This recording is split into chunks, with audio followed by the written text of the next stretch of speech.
Buenos días, compañeros. Vamos a comenzar con la clase de hoy.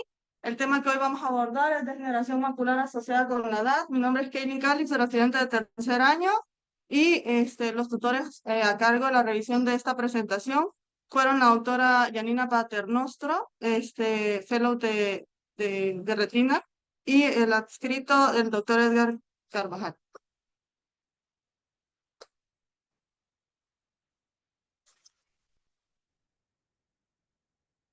Bien, la degeneración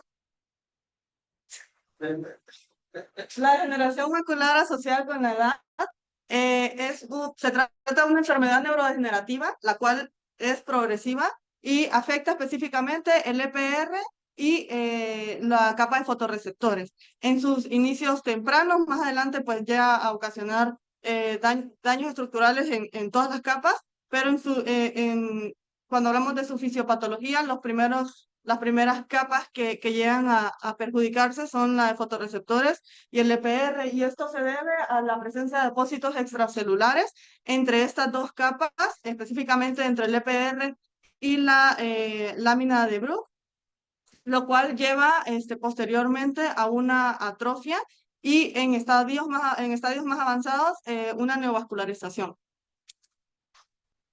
Bien, en cuanto a la epidemiología, esta enfermedad es la primera causa de ceguera irreversible en pacientes mayores de 50 años en países desarrollados, en países primermundistas.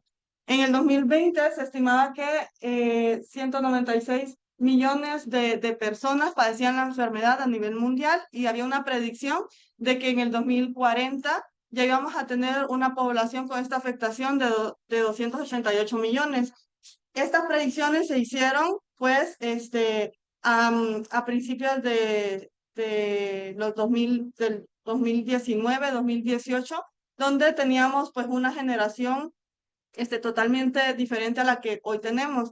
Hoy las predicciones han cambiado totalmente y se estima que, hay una disminución de hasta el 60% de probabilidad de desarrollar DMAE en aquellos pacientes hijos de los baby boomers, porque la verdad es que el cambio generacional ha sido positivo en el sentido de que las personas actualmente se están cuidando un poquito más en cuanto a su alimentación, en cuanto al ejercicio, han dejado el tabaquismo y demás. Y la cantidad poblacional también es menor, o sea, estamos teniendo menos hijos que tenían nuestros padres o nuestros abuelos, y lo que hace que la probabilidad, pues, o la cantidad de población más adelante sea menor, por lo que también la incidencia de esta enfermedad vaya a disminuir. Son predicciones que se han hecho ya más recientemente.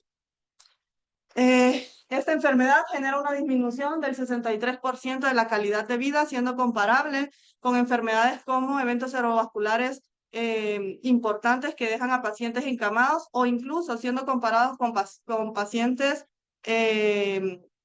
con enfermedades cancerígenas o oncológicas, en las cuales pues requieren una atención médica permanente.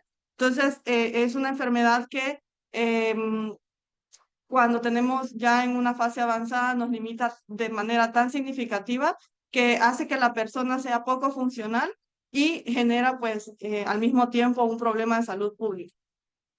La prevalencia es mayor en pacientes europeos, hasta el 30% de la prevalencia se da en pacientes europeos y una incidencia de 9.4 en los europeos. Posteriormente vienen los latinos y los asiáticos con 9.7 de prevalencia y una incidencia de 4.1, y los últimos en padecer la condición o en tener menos predisposición son los afrodescendientes con una prevalencia del 4% y una incidencia del 2%. Esto por factores protectores, de los cuales vamos a hablar más adelante, pero aunque parezca tener una prevalencia relativamente baja en pacientes latinos, si lo comparamos con pacientes europeos, sigue siendo un problema importante. Bien, los factores de riesgo de la DMAE los podemos clasificar entre los factores de riesgo modificables y no modificables. Dentro de los no modificables, el factor de riesgo más importante son la edad avanzada, pero también involucra pues factores genéticos, la etnia, y hasta errores refractivos. Y en los modificables tenemos como principal factor de riesgo el tabaquismo y la dieta, así como la prevención de enfermedades cardiovasculares. Entonces, vamos a hablar de cada uno de ellos, más que todo los que realmente tienen mayor información o los que han sido más estudiados. Y se sabe que la edad avanzada es uno de los factores que más predispone al desarrollo de la degeneración macular. Todo paciente arriba de 60 años, con cada decenio, aumenta o duplica la probabilidad de desarrollar degeneración macular. Y aunque su periodo de inicio puede ser a partir de los 50 años, se sabe que la incidencia es arriba entre los 65 y 75 años, el mayor pico de incidencia. En cuanto al tabaquismo, es uno de los principales, podríamos decir el segundo o el primer factor modificable.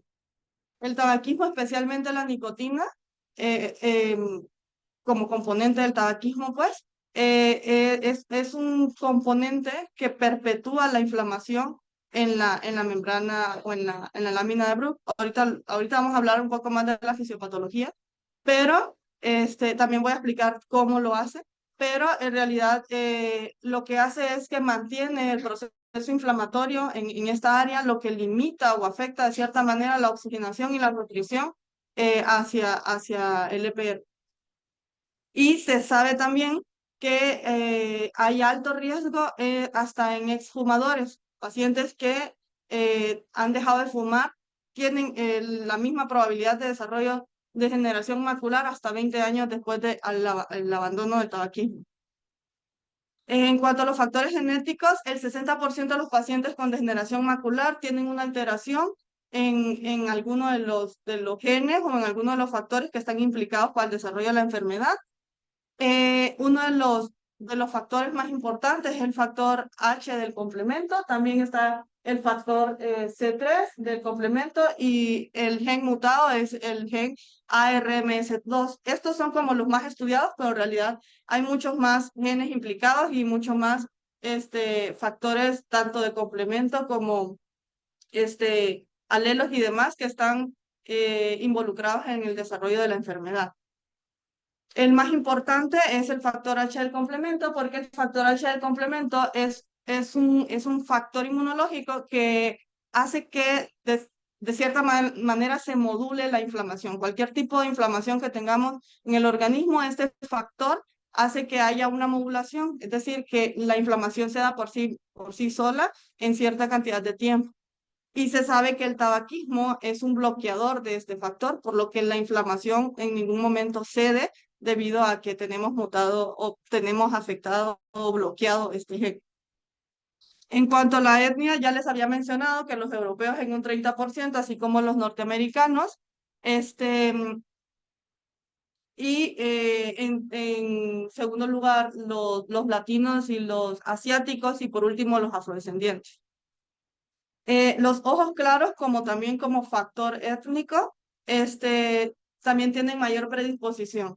Aquellos pacientes que tienen una tez oscura, de cierta manera, tienen una mayor protección a los cambios degenerativos, tanto, tanto fisiológicos como patológicos que se pueden llegar a dar en la retina por las concentraciones altas de melanina que podríamos tener en el EPR, cosa que pues tal vez hace que los pacientes blancos pues de raza blanca sean más susceptibles a este tipo de condición. En cuanto a la dieta, se sabe que los alimentos ricos en zeaxantinas, mesozeaxantinas específicamente, de las cuales voy a hablar también más adelante, y cuál es la diferencia entre la zeaxantina y la mesozeaxantina, la luteína, el omega 3 y los betacarotenos en general, unos con sus pros y sus contras, de acuerdo a varios estudios que se han realizado, de los cuales vamos a hablar también más adelante. Pero sí, la dieta rica en todos estos factores ayuda pues a fortalecer el pigmento del EPR y también la dieta baja en grasas, que ayuda a evitar el riesgo de enfermedades cardiovasculares y la formación de placas ateromatosas y de depósitos lipídicos en la parte del EPR, inferior al EPR. Así también hay nuevos estudios, de hecho, hay un estudio que fue lanzado en junio el mes pasado, pues, en junio del 2025, donde se hizo una prueba en pacientes, en 800.000 pacientes, con respecto al uso de café, de café soluble. ¿Okay? El café soluble, debido a la presencia de un componente químico que se genera durante su proceso de preparación, que se llama acrilamina, hace que también se aumente el estrés oxidativo en el EPR y haya mayor predisposición al desarrollo de la degeneración macular. No hay asociación con el café molido ni con otros tipos de café, específicamente el café soluble. Y los errores refractivos. Está también estudiado que la hipermetropía está muy relacionado a la degeneración macular y que de hecho la miopía sirve incluso como un factor protector. Entre más miopía tenemos, menos probabilidad de MAE en su fase temprana. En su fase tardía realmente no hay ninguna diferencia, pero sí en su fase temprana sí hay cierta protección en los pacientes miopes, y en los hipermétropes por cada milímetro que tengamos de longitud axial menos de lo ideal, pues aumenta la predisposición al desarrollo de MAE. La verdad no, no sé, doctor. Sí, está en el Ryans, pero no explica específicamente por quién, solo menciona que...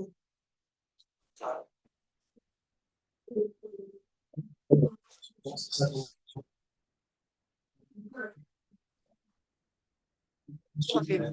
Hay que investigarlo, ¿sale? Bien, antes de hablar de la fisiopatología de la enfermedad, sí me gustaría mencionar que la retina pues tiene un envejecimiento natural y que hay cambios normales o fisiológicos dentro de la retina que vamos a llegar a tener debido a la edad, y que no necesariamente deberían estar o no relacionadas a una degeneración macular. Y dentro de estos cambios tenemos una menor densidad y distribución de los fotorreceptores, lo cual lleva a cambios ultraestructurales en el EPR, y por el hecho de que haga falta tanto estos fotorreceptores como la adecuada estructuración del EPR, lleva a la acumulación de depósitos laminales basales y depósitos lineales basales. Estos dos tipos de depósitos realmente son totalmente normales o fisiológicos. Los laminales se dan justo entre el EPR y la lámina, y los lineales basales se dan en la lámina. El hecho de que también vayamos creciendo hace que como la concentración de capilares en la coriocapilares también vaya disminuyendo.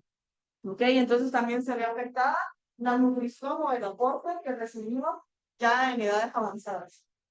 Esto vamos a tener ciertas afectaciones, y ya solo por sí misma la edad genera el principal factor de riesgo, porque no solo tenemos poco aporte nutricional debido a la disminución de la densidad de los capilares, sino que aparte de esta poca nutrición se ve limitada por dos barreras más que antes no existían, que son los depósitos, ¿ok?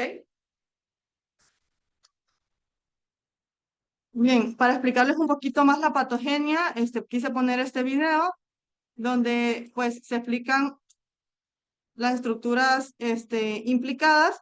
En la parte superior tenemos los fotorreceptores en el área macular, abajo el epitelio pigmentado de la retina en unión directa con los fotorreceptores, la membrana de Bruch y la coriocapilaris.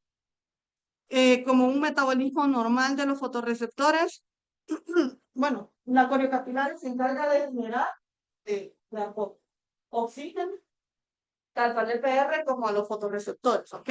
Tanto oxígeno como nutrientes, para que estos lleven a cabo su adecuado metabolismo. Y pues al llevar a cabo su adecuado metabolismo, los desechos que generan los fotorreceptores son eliminados a través del EPR hacia la coriocapilaris, ¿ok? Eso en condiciones normales. Entonces, la nutrición y la oxigenación que se da a través de la coriocapilaris empieza en condiciones ya de generación, se empiezan a generar estos depósitos en la parte inferior de la capa de fotorreceptores, o sea, específicamente en la lámina de Bruch. Estos depósitos, importante identificar aquí, que el depósito en el área donde nosotros tenemos un depósito lipídico, esa área se ve perjudicada en cuanto a nutrición y oxigenación. ¿Ok? Entonces ya no llega tanta nutrición y oxigenación en esa área, pero también en esa área se limita el metabolismo, o sea, la expulsión de las sustancias de desecho hacia la coriocapilaris. Ahí hay una afectación bidireccional. Estos depósitos lipídicos reciben el nombre de drusas. Las encontramos presentes en la degeneración macular temprana y las drusas son pues el principal o el primer signo que vamos a encontrar. Posterior a esto y debido a la deficiencia de nutrición, se genera un proceso de hipoxia o de poca oxigenación en el fotorreceptor y en la célula de EPR, lo que pues propicia la liberación de no solo células inflamatorias, sino que de factores de crecimiento. Los factores de crecimiento vienen parte de las células inflamatorias, así como de parte del EPR que está sufriendo esa hipoxia. Lo que con el tiempo genera pues neovascularización, y esta neovascularización hace que nuestra DMAE seca, entonces ya se convierta en una DMAE húmeda con extravasación de líquido, porque estos capilares, sabemos, tienen paredes delgadas que de cierta manera tienen afectación en la permeabilidad vascular.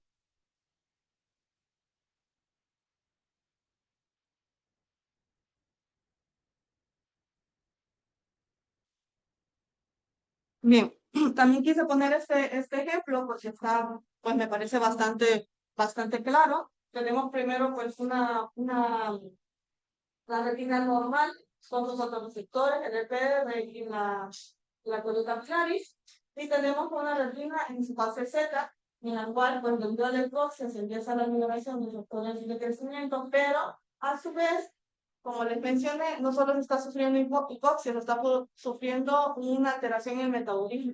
Y los fotorreceptores, por parte de su metabolismo, liberan pues varias sustancias que para un adecuado funcionamiento, y dentro de estas sustancias la más importante para el desarrollo de la demanda, y lo que hace que en condiciones normales el EPR, esta lipofuscina la libera, pero en condiciones en las que su metabolismo, todo su mecanismo mitocondrial está afectado, retiene esta lipofuscina, lo que hace que el EPR, cada célula de EPR sufra una intoxicación por la misma.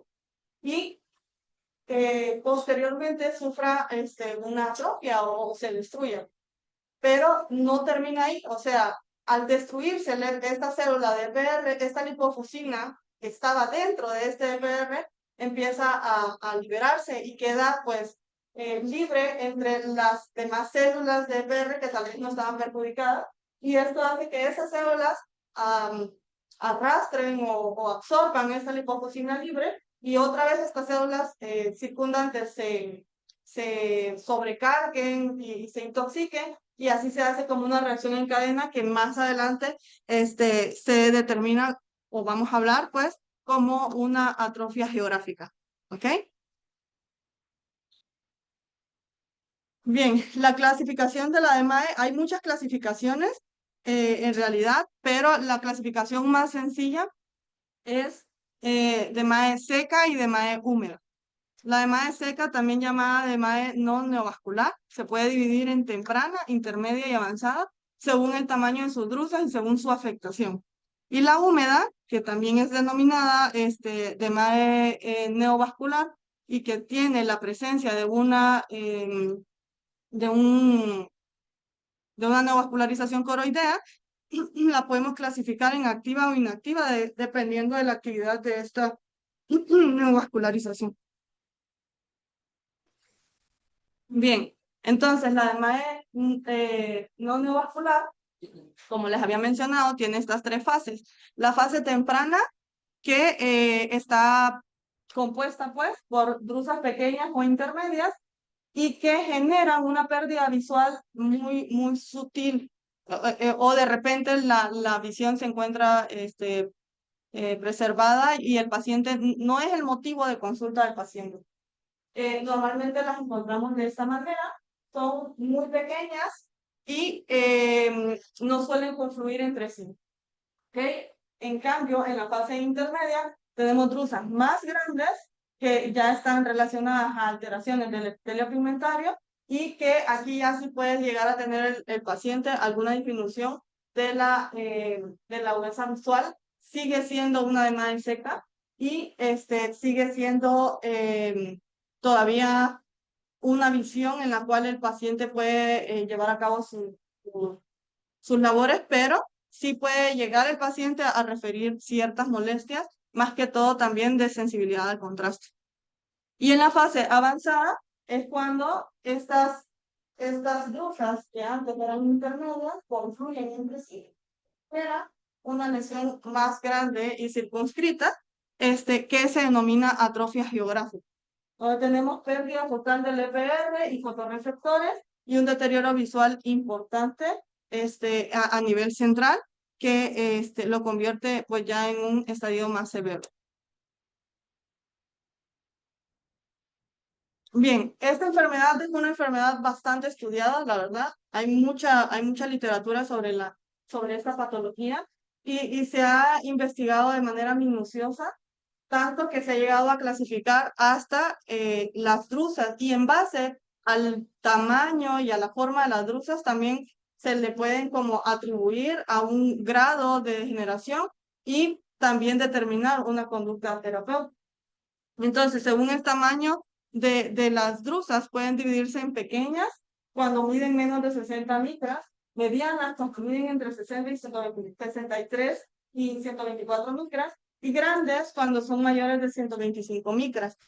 Se sugiere que se relacione o se compare la drusa con el diámetro de la arteria, que mide aproximadamente 120 micras, para poder determinar si estamos frente a una drusa pequeña, mediana o grande. Y según el aspecto, también podemos encontrarnos frente a drusas duras, que tienen bordes más definidos o bien demarcados y que pueden estar compuestas tanto de componentes cálcicos como de componentes lipídicos. Las suaves son con bordes amorfos y poco determinados y que pueden estar más relacionadas a una DMAE intermedia. Y las confluentes son aquellas que pues terminan uniéndose entre sí o confluyen y generan pues una atrofia geográfica. En la DMAE neovascular, bueno, es menos frecuente que su variante seca. Esta constituye el 20% de todas las DMAEs. La variante seca es el 80% de todas las DMAEs y tiene un inicio más abrupto, una pérdida visual, podríamos decir, más rápida. Y en el fondo de ojo lo que observamos son datos correspondientes a una membrana neovascular, perdón, a una neovascularización coroidea, donde observamos áreas verdes y grisáceas que pueden estar acompañados de áreas de hemorragias. Y podemos encontrar pues presencia de lípidos o sangre, también se puede encontrar un DR seroso. La presentación clínica en ambas condiciones, pues vamos a tener una disminución de la sensibilidad al contraste, una disminución de la agudeza visual central, que en la DMAE seca se ve como más pálida, pero en la DMAE húmeda el paciente logra ver un escotoma central que aparece pues de manera más pronta y que mantiene todavía visible la periferia, pero que se ve distorsionada. ¿Ok? Todavía se logra ver la periferia, pero de una forma distorsionada. Hay dificultad para reconocer los rostros y, como les decía, la visión periférica suele estar conservada. Pero en la DMAE húmeda se ve cierta distorsión. Para el diagnóstico, pues hay muchas cosas que tenemos que tomar en cuenta. Dentro de ellos, pues los factores de riesgo. Es una enfermedad, la verdad, multifactorial. Los factores que actualmente que hace poco les mencioné, son pues solamente una pequeña porción de todos los factores que se ha determinado que está relacionado a esta enfermedad, pero en realidad hay una gran cantidad de factores relacionados. La clínica también es muy importante para poder determinar si se trata de una DMAE seca o de una DMAE húmeda, por la evolución o la forma en la que se va desarrollando la pérdida visual. En la DMAE seca es más progresiva y lenta. Y por ende es necesario utilizar también la rejilla de Axler, porque esta nos de determinar si en ese momento encontramos o tenemos alguna lesión húmeda. Y estudios como el OCT y la fluorangiografía. También se hablaba de la, del anquio-OCT y de la autofluorescencia. Ujú. Bien, entonces vamos a hablar del OCT como principal método para el diagnóstico de la DMAE, no solo para el diagnóstico, sino también para llevar un seguimiento a estos pacientes posterior al medicamento o al tratamiento, y no solo para posterior al tratamiento, sino para la evolución natural de la enfermedad, ir determinando cómo va evolucionando, ¿sí? Entonces, dentro del OCT podemos encontrar, o los hallazgos más frecuentes son las drusas blandas, el desprendimiento del EPR, los líquidos e intrarretinianos, la neovascularización coroidea y el edema macular cistoide. Quise poner como algunas fotografías. No sé si algún R1 me podría ayudar solo con la fotografía de fondo de ojo, a escribir la fotografía de fondo de ojo. ¿Alguien? ¿R1? ¿Vero? Bueno, ok. Ajá. Podemos ver, bueno, aquí tratar una cada que parece redonda, amarilla, la excavación alcanza de blanco completo, podemos ver las arcadas, si ven varias atrás, en área más planes, se trata de movimiento, y brillo coreano alcanza la velocidad de 5 ¿Dirías que en base a lo que hemos visto, esas drusas son pequeñas, medianas, son grandes? Medianas. ¿Confluyen? Ok. ¿Qué más?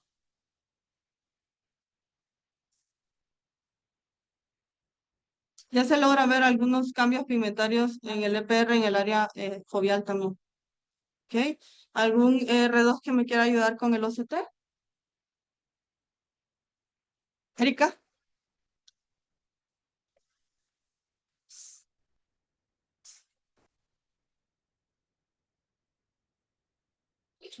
Está correlacionado con la fotografía. Tiene un pequeño verde que sí. Es incompleto, pero sí.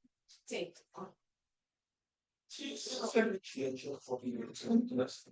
Ah, por las fibras, sí es cierto. Ok. A ver. De incompleto en el área central, el que tiene una represión foveal preservada. Una arquitectura de las capas de la interna que están cerradas, están la capa de poder nuclear externo y lo más prominente ahí es el EPR. configuración ya alterada, con un patrón muy característico de las luces. Ujú. Él no entendió quiero realidad en su propio. Ok. ¿Qué grado de MAE pensarías que es? Bien, son ya no luego toda si se haría procesos ya preparado. Si son intermedias correlacionando con esta fotografía, pero es seca, ¿ok? Pero no hay líquido.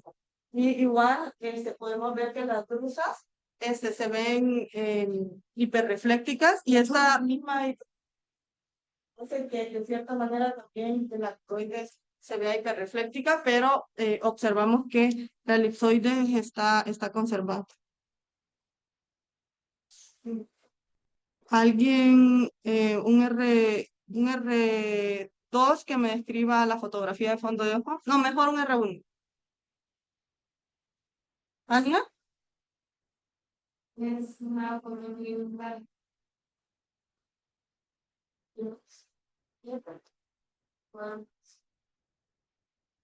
la fotografía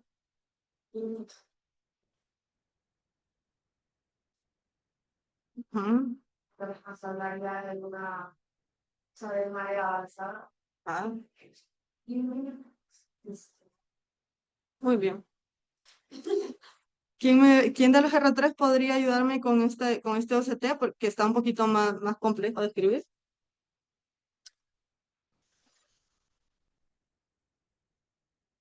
eso que hemos mirado mucho es la calidad de personalidad que hay pues que involucró todas las capas de la región. Y así se puede ver que el líquido circular. Sí,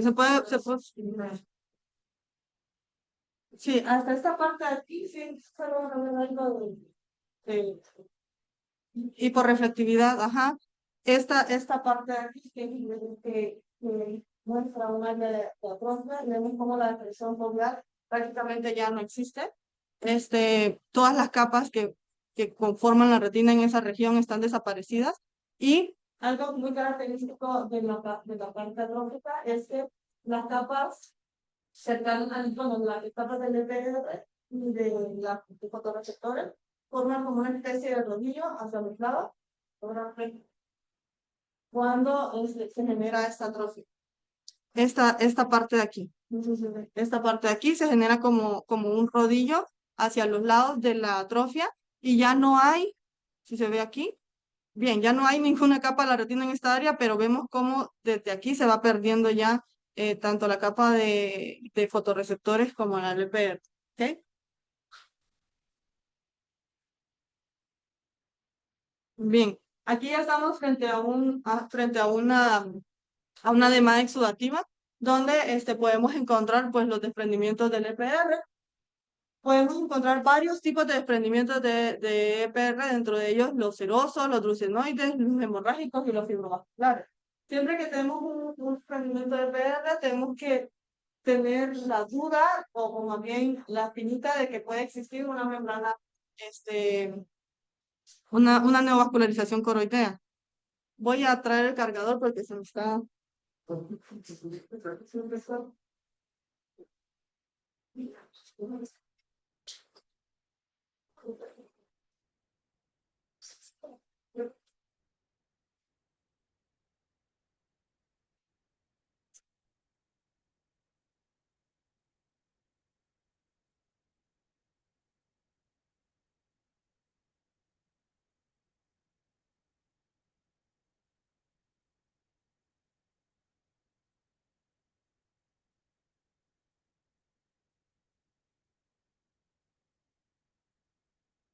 Bien, sí, sí está.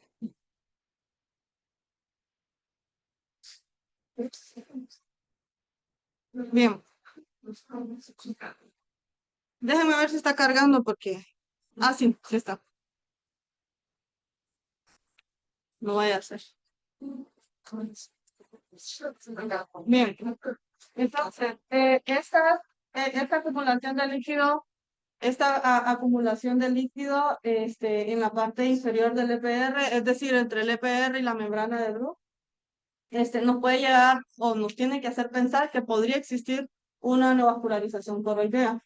Cuando se ve así, de uniforme, por decirlo así, tiene un buen pronóstico, la verdad. Y en la parte de los desprendimientos hemorrágicos, bueno, aparecen cuando ya hay una disrupción o alguna lesión, tanto en el EPR como en alguno de los vasos que forman la membrana. La presencia de este sangrado puede ser mínima, como pues aparentemente se ve aquí, pero también puede ser muy, muy severa, que puede llevar a evolucionar a un hemovitrio. Y puede estar acompañado incluso de, como se logra ver a este lado de aquí, presencia de líquido subretiniano. Y la parte fibrovascular, que ya aquí es cuando han surgido varios desprendimientos previos, pues, o no han sido tratados o han evolucionado de manera tal vez no tan satisfactoria, que genera pues ya un área de fibrosis. Esta es la que tiene peor pronóstico. Lo que se acumula aquí, perdón, son células de colágeno, son fibras de colágeno y tejido fibrinoide. Bien, aquí vuelvo a mencionar sobre la acumulación de líquido. Al principio puede ser subretiniano, pero más adelante también puede presentarse acumulación de líquido intrarretiniano. En la primera imagen observamos pues también un desprendimiento seroso del EPR con estas como cuñas a los lados que retienen el líquido subretiniano. Y en la segunda imagen observamos ya la presencia aquí del líquido subretiniano y aquí del líquido intrarretiniano, que ya se encuentra en la capa nuclear interna y asociado a un área importante de fibrosis, podríamos decir justa foveal, porque no está justo debajo de la fobia. Voy a poner esta imagen porque muestra como la evolución natural de la enfermedad a través tanto de fondo de ojo como del OCT. Y en la primera imagen pues tenemos una DMAE seca en su fase temprana. Ya en la segunda imagen, en la parte inferior, tenemos pues ya cierta atrofia. Como podemos ver aquí, pues ya hay pérdida de la configuración de las capas de la retina.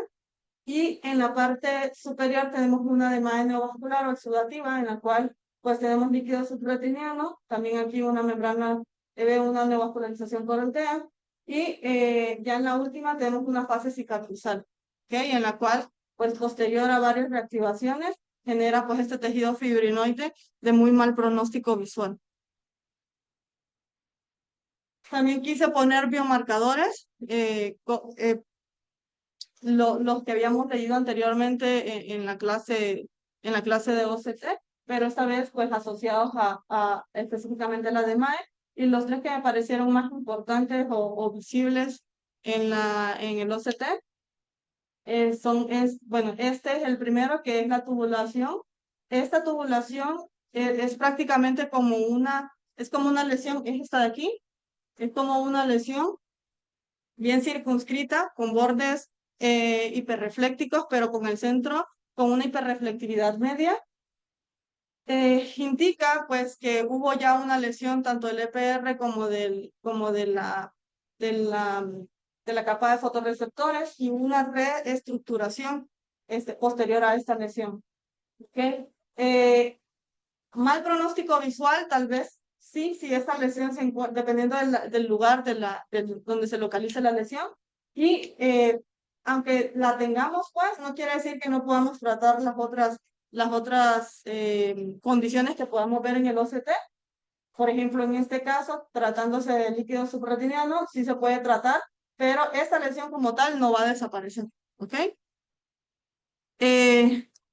Esta de aquí, pues, como ya había mostrado anteriormente, lo que les mencionaba de la atrofia, la parte de la atrofia en la cual justo en el área de la atrofia aumenta también la hiperrefractividad de la corticocularis. Hay una pérdida de la capa de fotorreceptores, de la elipsoide y del EPR, y pues también pérdida de la presión foveal. Y también mal pronóstico. Y en la parte inferior les muestro el signo de la doble capa. Se refiere a una presencia de líquido subretiniano y también un ligero desprendimiento del EPR o presencia de líquido entre el EPR y la membrana de Bruch. Bien, la fluorangiografía también podría estar, o más bien está indicada para el diagnóstico de esta enfermedad, más que todo también para determinar la extensión y la gravedad de la neovascularización coroidea. Y lo que podemos encontrar en ella es un aumento de la hiperfluorescencia, como logramos ver en la primera imagen, que se da un efecto como de ventana en las fases más tempranas de la fluorangiografía.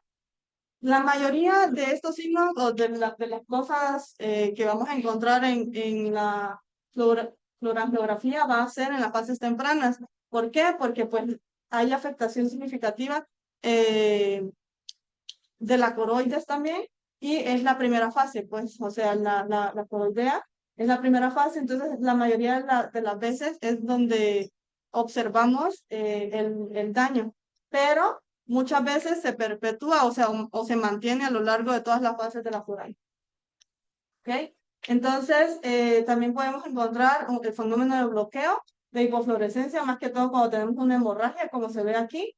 Pues de todas maneras, aquí tenemos algunas lesiones en fuga, estas de aquí, y vemos como un espacio oscuro, que ese espacio oscuro es el área de la hemorragia, haciendo como un bloqueo del medio de contraste.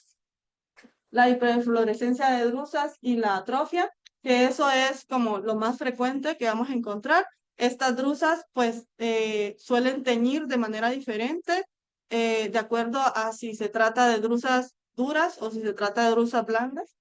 Y la hipofluorescencia de la hipertrofia del EPR.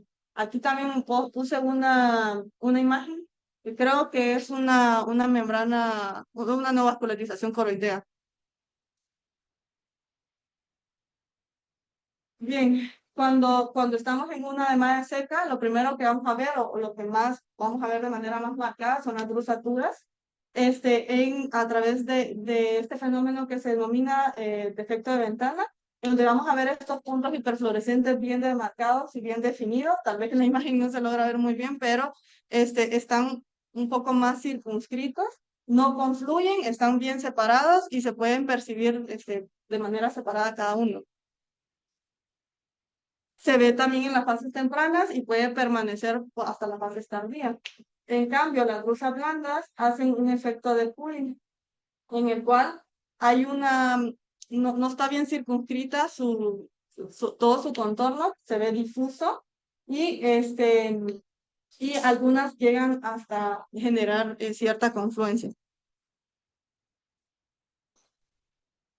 Esta de aquí, no puse una fotografía de la autofluorescencia. Esta de aquí se parece un poco a la autofluorescencia para explicarles algo. Suponiendo que esto es una autofluorescencia, en la autofluorescencia se ve como un tejido, el tejido dañado se ve blanco y cerca del tejido dañado se ven zonas oscuras. Esas zonas oscuras las zonas blancas son las zonas que están dañadas, ¿ok? Que ya no tienen EPR. Y las zonas oscuras son las zonas que están cargadas de lipofuscina, o sea, son áreas que están a punto de dañarse. Entonces, me pareció bastante interesante, la verdad no puse la imagen, pero me pareció bastante interesante que a través de la autofluorescencia también podamos como adelantarnos a lo que el paciente está a punto de sufrir. Bien, en cuanto a la fluorescencia, la fluorangiografía en la atrofia geográfica, pues encontramos una atrofia del EPR y la coriocapilares, así como de los vasos coroideos visibles, y está normalmente precedida después de un desprendimiento del EPR de tipo seroso, que lleva a una progresión de las alteraciones pigmentarias a nivel macular y una regresión o confluencia de las druses. Y aquí puse una imagen de una neovascularización coroidea eh, vista pues a través de la fluorangiografía. Ah, si logran ver, si se logran ver, aquí estamos frente a la fase temprana, frente a una fase temprana. Y esto se empieza a pigmentar, como pues forma parte del tejido coroideo, se empieza a pigmentar en primera instancia, pues, y se genera esta mancha como de fuga justo en el centro, que pues también nos indica que puede haber cierta actividad.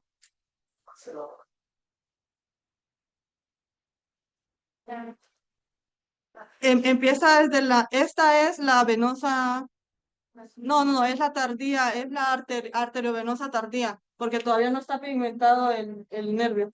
Si estuviera pigmentado el nervio, estaríamos frente a una venosa ya final. Ah, no, empieza a verse desde la fase temprana. Ok, empieza a verse desde la fase temprana, pero esta fotografía como tal es tardía.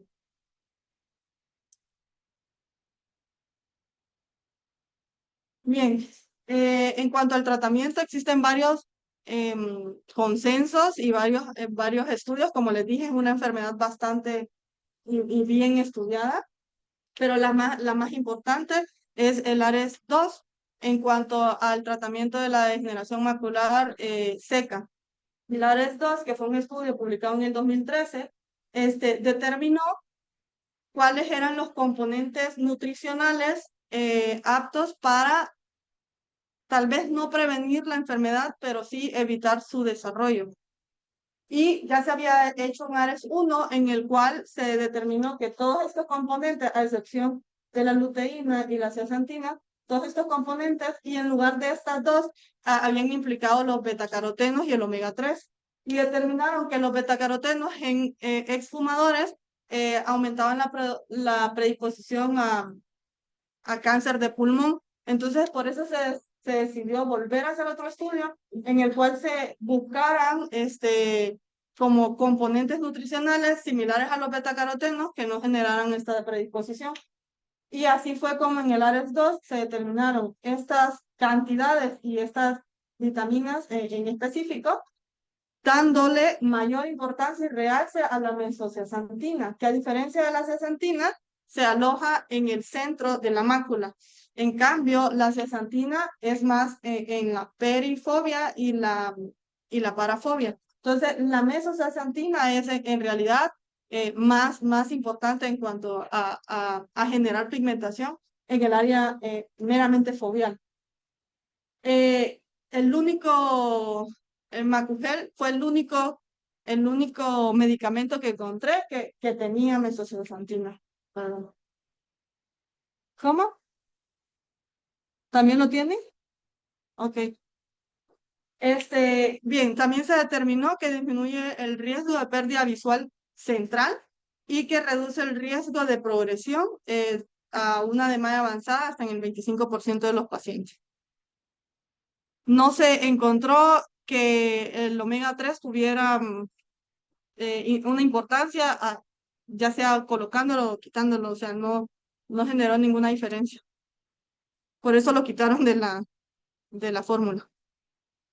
Bien, otra de las medidas terapéuticas que actualmente se están estudiando es la fotobiomodulación, que se empezó a estudiar a partir del 2021. Consiste pues en colocar pulsos de luz en el ojo afectado en un paciente con el ojo cerrado, ¿ok? A través de una máquina.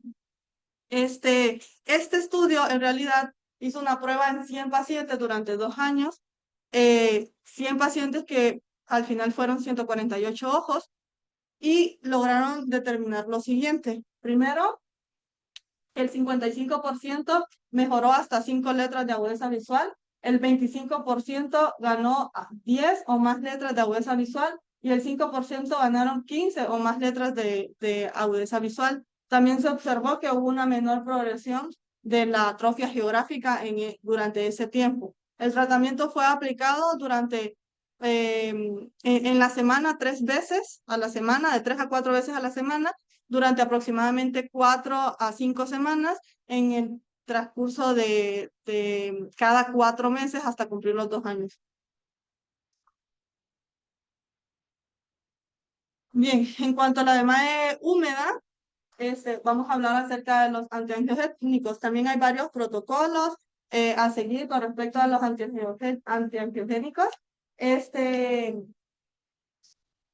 La verdad, su mecanismo de acción de todos es igual, ¿ok? A excepción del último, del cual vamos a hablar más adelante en la próxima diapositiva, pero todos estos actúan de manera similar o igual y todos son comparables unos con los otros. ¿Cuál es la diferencia? Tal vez el tiempo de efectividad de uno de otro o el precio, ¿ok? Pero en realidad, después de cierto determinado tiempo, la agudeza visual ganada aplicando uno u otro es exactamente la misma, ¿ok? El- Pues, eh, casi nada comparable si lo podemos aventar a futuro, pero según algunos estudios y eso, solamente es pequeños porcentajes más unos que otros y a lo mejor el tiempo de efectividad que te va a lograr uno del otro. Pero tal cual como dice la doctora, todos funcionan, pero pues a su medida, ¿no? Sí. De hecho, lo que sí es comparable es su precio. El ranibizumab tiene un precio de 20.000 pesos mexicanos, el aflibercept vale 29.000 pesos mexicanos y el bevacizumab, que es el Avastin, vale 11.000 pesos mexicanos su frasco, pues. Pero el mecanismo de acción específicamente, eh, se- lo que sucede es que el medicamento ocupa el lugar en los receptores del factor de crecimiento endotelial vascular, haciendo que estos receptores no sean estimulados y por ende no se lleve a cabo la neovascularización. En cambio, el faricimab es un medicamento que tiene una terapia dual, podríamos decir, porque actúa a nivel del receptor del factor de crecimiento endotelial vascular, pero también actúa a nivel de la angiopoietina 2. La angiopoietina 2 es una proteína que se encarga de prácticamente genera dos cosas. Uno, hace más sensible el receptor al estímulo de la neovascularización, o sea, sensibiliza al receptor para que el factor de crecimiento endotelial vascular haga su efecto de manera más adecuada.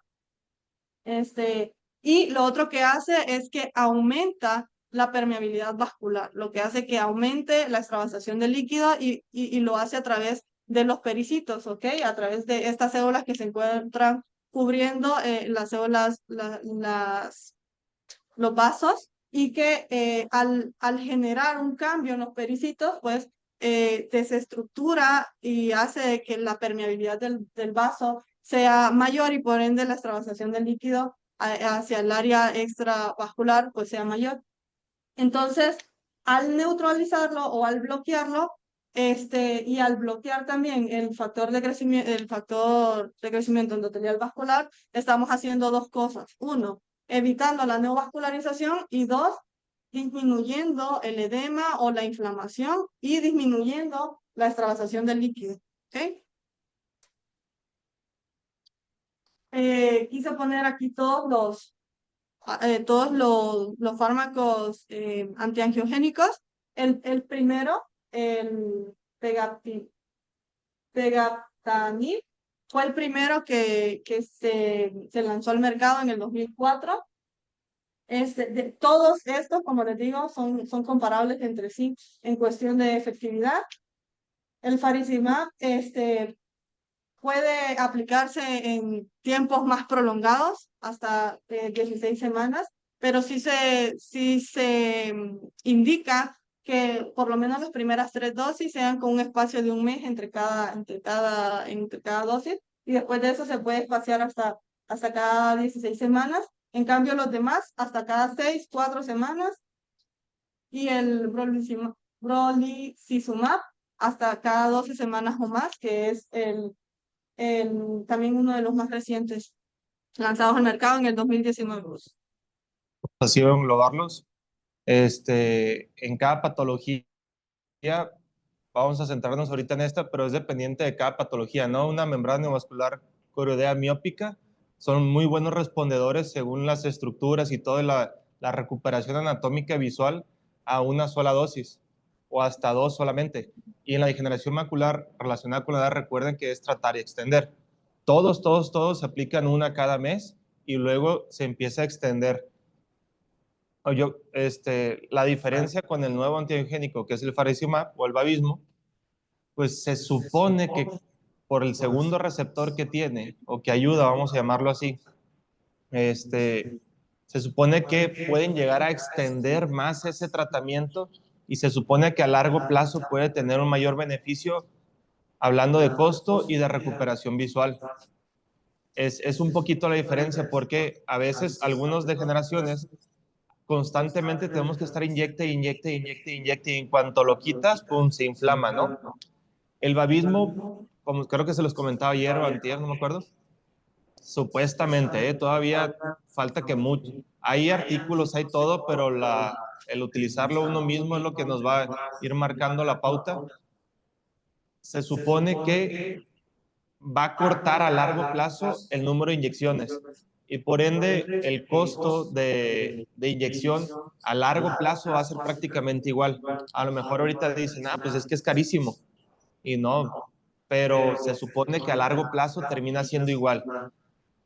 Algo importante que me gusta de este medicamento y los artículos y todo y las pocas experiencias que hay de algunos es el paciente con degeneración macular húmeda sobre todo, se inyecta 1, 2, 3 veces, casi nadie llega a la tercera, Casi nadie llega. Es muy raro el paciente que te llega, se desespera, sobre todo si está de la mano de una catarata o alguna opacidad del cristalino. No ven una mejoría visual en algunos casos y se desesperan y ya no se inyectan. Entonces podría tener a lo mejor un mayor beneficio en esos pacientes que sabes que no van a ser constantes y le inyectamos su babismo, ¿no? Para ver si prolongamos un poquito más, porque recuerden que la primera inyección en un ojo virgen que nunca han inyectado, depende también del grado de la degeneración que tengamos, o de la membrana neovascular coroidea, es el efecto que vamos a tener y la recuperación visual según los biomarcadores que mencionó la doctora, entre algunos otros, ¿no? Pero la primera dosis es muy buena para el paciente. Si de ahí logran ser constantes mes a mes, hasta lograr una estabilidad, les va a ir muy bien. Pero todos es mes a mes y luego extendemos, ¿no? Sí, también se habla de el hecho de individualizar cada caso, en el cual, por ejemplo, un paciente puede responder bastante bien a las primeras 3 dosis y nosotros pensar que ya no necesita una cuarta dosis, pero tener una reaparición posteriormente o lo más pronto posible después de la última dosis, cuando pensamos que ya el cuadro se había enfriado. Entonces, sí son pacientes que debemos estar controlando de manera permanente, y llevar un estrechamiento, citas estrechas, pero también son pacientes con los que tenemos que hablar y comunicarles sobre los signos de alarma. Son pacientes que deben tener descargado en su teléfono una cartilla de Ansler, y son pacientes que deben conocer pues cuáles son los datos de que necesita otra vez una consulta. Me llamó la atención en particular, que es el brolucizumab, que salió en el 2019 y es el único que tiene una presentación como implante intravítrea. Bien, otra de las terapias indicadas es la fotocoagulación láser térmica. Esta se empezó a utilizar como la única alternativa que había de tratamiento desde 1990 y este estudio en particular se hizo en 1990. Lo que se hace es colocar láser, es láser argón en el área extrafoveal, yuxtafoveal o subfoveal, dependiendo de dónde se encuentre la membrana, la neovascularización, y se encontró como resultado que había en los pacientes con neovascularización coroidea extrafoveal una reducción de la pérdida visual a una forma más avanzada o severa, pero se encontró que el 54% tuvo una reaparición de la neovascularización coroidea a los 5 años después del tratamiento. Y la yuxtafoveal también mostró beneficios significativos visuales en pacientes normotensos, en pacientes con enfermedades o alteraciones sistémicas de hipertensión, no dio resultados positivos. Y subfoveal, pues solamente en aquellos pacientes con criterios de selección, porque genera o produce un daño foveal importante. Actualmente, Actualmente, lo importante de este estudio es saber que existe esta otra alternativa en caso de que no tengamos, pues, los antiangiogénicos, pero actualmente los antiangiogénicos han dejado de lado esta opción terapéutica y actualmente realmente no se utiliza, al menos no la subfoveal, está contraindicada por la lesión que genera y pues sí se sabe de algunos casos que todavía se siguen practicando a nivel extrafoveal en aquellos pacientes que tal vez no responden al tratamiento o tienen recidivas o recaídas en su reactivación de membrana. Lo que hace el láser es generar una lesión o quemar los neovasos de la membrana, perdón, de la neovascularización coroidea. Aquí quise poner un caso clínico de una paciente de 65 años que se presentó con disminución de la agudeza visual súbita en el ojo izquierdo y al cual se le puso una agudeza visual de 20/400 y se le puso en esa ocasión pues el ranibizumab.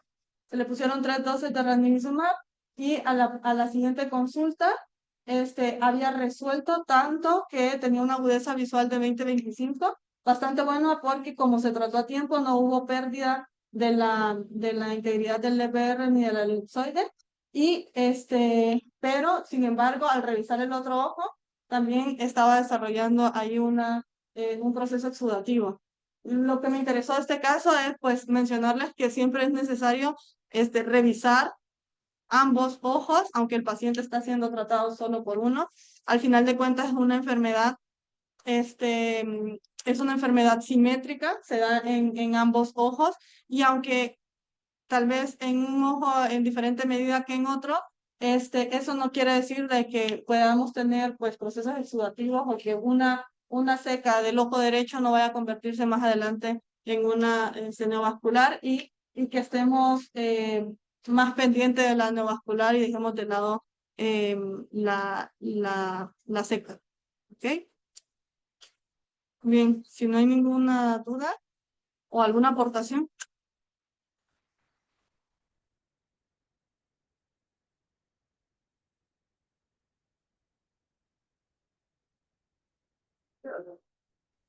Gracias.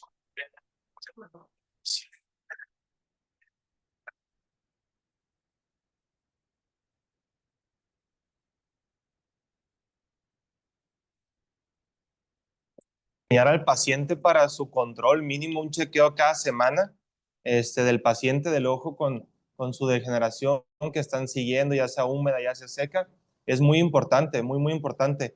No se casen con los nuevos equipos de que, pues te realizo OCT cada mes y me gano 3,000 pesos de cada OCT cada vez que te lo hago, ¿no? Porque los venden bien caros algunos. Entonces, enseñan al paciente o eduquen al paciente a utilizar su rejilla de Antler y que él ubique esa distorsión que tiene central o paracentral y que no aumente, ¿no? Porque en el momento que aumente, el paciente tiene que volver a consulta. No lo escribiste, pero lo mencionaste, el hecho de cómo se tratan las degeneraciones maculares húmedas, lo que es tratar y extender, ¿no? O sea, el protocolo, recuerden que es 3 cargas mes a mes, una cada mes, obviamente. Luego de ahí vamos a tratar de extendernos a mes y medio. Pero si por algo el paciente tiene al mes, según el antiangiogénico que estés poniendo, al mes, 5 días, otra disminución o una recaída de su visión, pues vamos a tener que volver a inyectar y vamos a tener que volver a estar inyectando cada mes a mes hasta que podamos ir extendiendo esa inyección. Muchas veces ya tienes tus 3 cargas, ya secó, ya no está inflamado, ya nada, y dicen, listo, ya quedó. No, cítenlo al mes y medio y repítele un OCT, porque muchas veces la agudeza visual puede seguir siendo igual, pero la alteración anatómica de la mácula o la fobia puede verse alterada. Entonces, no, pues yo veo bien, doctor, veo igual. Y tú lo citas y otra vez empieza esa membrana neovascular otra vez como a crecer, ¿no? En los OCTs ustedes pueden ver el seguimiento. Recuerden que lo que vimos en la clase de ayer, hay membranas que están abajo, hay membranas que ya traspasan, hay disrupción de algunas capas, hay biomarcadores, no todos los ojos se inyectan y a veces hay que combinarlo con algún desinflamatorio, ¿ok? Tratar una degeneración macular, yo con mi poca experiencia, vamos a llamarlo así, ninguno de mis pacientes, todos renuncian. Y se los explico, miren, sí o sí, si se decide inyectar, va a ser un proceso probablemente largo, donde usted va a notar una mejoría con la primera inyección, mejoría con la segunda, mejoría con la tercera. Lo que yo espero es que no me renuncie y que pueda seguir acudiendo a sus consultas, ¿no? El que más he inyectado son como 8 veces, pero le inyecté la primera, mejoró muchísimo, anatómicamente creo que por ahí tengo los OCTs y visualmente, y como mejoró ya no vino. Regresó como el segundo mes y medio, 2 meses y medio, y otra vez, pero estaba mucho más alterado. Ustedes lo quieren volver a inyectar, ya no reacciona igual. Ahí yo les aconsejo que si ya lo inyectaron con, vamos a ponerle Avastin, y nos da ese seguimiento, esa continuidad de mes a mes, y les regresa a los 2, 3, 4 meses, cambien de antiangiogénico. O agreguen algún desinflamatorio para lograr crear ese switch y poder seguir inyectando ahora sí su antibiogénico de elección, ¿no? Sí, se puede agregar un desinflamatorio para crear un switch. Otra, a lo mejor llega un paciente que ya tiene 5 inyecciones, no ha logrado una mejoría visual y les llega a su consulta por una segunda opinión. Es muy común, muy, muy común. Sería de suma importancia saber qué medicamento le estuvieron poniendo, pero nunca saben. Porque es algo que no le decimos al paciente, te voy a inyectar Avastin o te voy a poner Aflibercept. Es muy, muy raro que el paciente sepa, porque ahí yo de entrada, si ya tengo un paciente que estuvieron inyectando, tal vez yo sí, ya le haría un switch, a lo mejor con Vabismo, porque sé que si no se lo pusieron. O le podría preguntar el costo, ¿no? Oye, ¿cómo cuánto pagó? Porque si tú lo vuelves a inyectar y sigue siendo el mismo, probablemente tampoco crees un cambio. Tampoco vayan a crear un cambio. Es muy complicado, como dijo la doctora, algunas secas progresan a húmedas. Es muy raro el porcentaje, pero sí suele pasar. Sí suele pasar. Entonces, su rejilla de Andler para ver cambios, luego generan atrofia, luego generan todos, pueden tener una membrana chiquitita. Los DEP actúan muy bien algunos antiangiogénicos. Por aquí tenemos un caso en el hospital y creo que nos ha ido bien, no recuerdo qué tan desinflamado está, pero creo que va muy bien.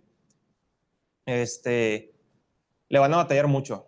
Los pacientes con degeneración son pacientes en el 95% que fumaron, o fueron activos, o fueron pasivos, o cocinaron con leña y siguen cocinando con leña. Sigue siendo como un factor de riesgo que casualmente casi siempre está. Entonces, hay que preguntar, hay que interrogar y hay que platicar muy bien con su paciente, porque realmente la mayoría abandona el tratamiento. Es muy pequeño el porcentaje que está ahí constante, constante, constante. Y ya lo veremos mañana. Mañana la clase creo que es miópicas, ¿no? Reaccionan muy bien. Les va muy, muy bien. A veces con una sola inyección, o yo a veces trato y extiendo desde la primera. Depende del grado, ¿no? De la membrana neovascular, obviamente, y de todo. Pero muchas veces les baja la visión. Yo opero pacientes miopes altos y me llegan a la... Doctor, me bajó la vista al OCT, los inyecto, 20-20. Así rapidísimo reaccionan y les va muy bien, ¿no? Pueden tener alguna recaída, sí, pero también suelen reaccionar muy bien, a diferencia de la degeneración macular. Otra cosa, algunos estudios se los paso como tip. Hay algunas enfermedades que no, hablando de la degeneración seca, vamos a ponerlo así, intermedia, leve, algunas no van a progresar y los meten dentro del estudio y se dicen que el 60% no progresó con este medicamento, el 45% no iba a progresar y solamente el otro 15-20% iba a progresar y pues es gracias a estas vitaminas, ¿no? No, o sea, recuerden que no todas las patologías progresan igual, no todas van a llegar a una atrofia geográfica, hay que tener cuidados al medio ambiente, como la exposición solar, hay que cuidar la salud y todo, pero nomás así como tip o dato curioso, no todos van a progresar igual, ¿no? O sea, no le crean todos los artículos porque las patologías no todas evolucionan como a una atrofia, vamos a ponerlo en este caso. Entonces, sí funcionan, sí está demostrado, sí son vitaminas selectivas para nivel foveal, parafoveal, extrafoveal, pero pues no es como, ya me la tomé y ahí se va a detener, es mentira, ¿eh? O sea, no. Pueden progresar como cualquier patología. ¿Algún? ¿El qué? Ok.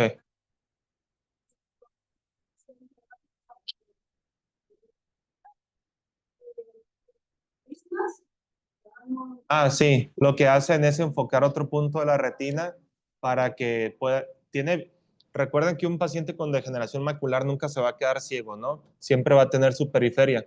Y lo que hacen es enfocar un punto extrafoveal con prismas para dirigirlo hacia el centro y así el paciente pueda tener algo de visión. Sí, sí lo hacen.